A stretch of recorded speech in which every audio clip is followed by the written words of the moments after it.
mengajak kita semua untuk melihat bagaimana kita beroperasi, bagaimana manusia itu beroperasi.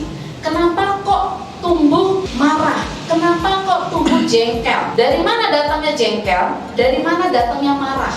Maka kita lihat, kenapa kok kita mandang anak kita itu A, kenapa anak kita itu B?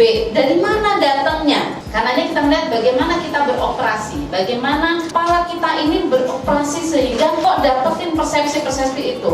Ini peta kerja kita. Otak kita disebut dengan peta persepsi.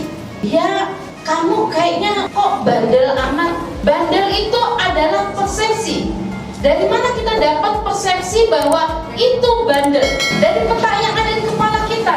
Dari mana dapatnya? Bisa jadi kepala persepsi kita, ini peta persepsi, kita dapat dari mana? Dari visual, dari aktivitas kita, dari kognitif kita. Kita di persepsi kita ini dibangun dari apa yang kita lihat, apa yang kita dengar, apa yang kita rasakan. Inilah yang kemudian membentuk persepsi kita. Maka peta persepsi setiap orang itu berbeda-beda. Bapak, si Aldi mah bandel banget gitu. Emang bandelnya kenapa?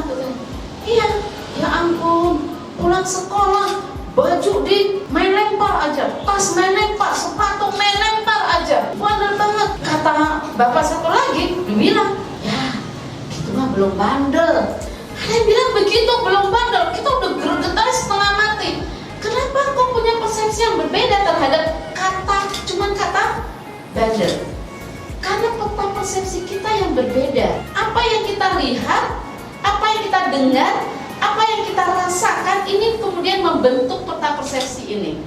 Ayah bunda sekalian, inilah bentukan kita, dan ini menjadi state kita, menjadi diri kita. Dengan inilah kita kemudian merespon berupa ucapan dan tindakan. Gak bener nih orang. Dari mana kita tahu bahwa itu anak kagak bener?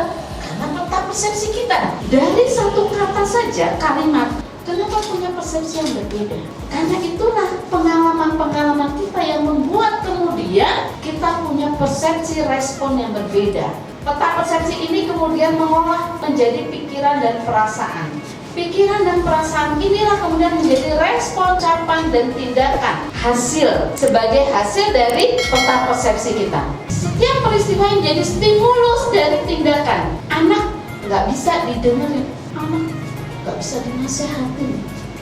Dari mana kita dapetin persepsi bahwa anak gak bisa dinasehati? Peta persepsi kita kemudian bekerja. Anak tidak bisa dinasehati. Kenapa? Orang tua ngomong yang dilihat HP, orang tua ngomong yang dilihat TV, gak pernah didengerin. Akhirnya yang ada adalah kita gemes banget, kita kesel banget. Kesel, gemes, sebel, marah, itu adalah respon, ucapan, tindakan. Tindakannya perasaan tadi adalah respon kita terhadap peristiwa. Nanti tindakannya apa? Bisa macam-macam. Ayah bunda sekalian, ketika kemudian kita ingin punya respon positif, kita kan pengen punya respon positif terhadap banyak hal di luar kita. Maka apa yang perlu dibetulkan? Yang perlu disetting apanya? Peta persepsi kita yang perlu di-setel ulang. Kenapa? Karena ini menjadi landasan kita, menjadi guidance kita dalam merespon.